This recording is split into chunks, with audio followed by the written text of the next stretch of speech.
আসসালামাইকুম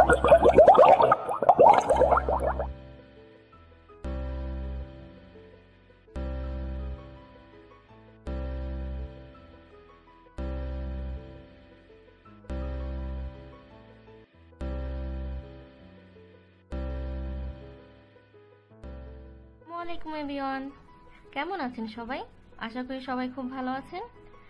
আজ আমি আপনাদের সাথে শেয়ার করতে চলে এলাম একটি পুডিং।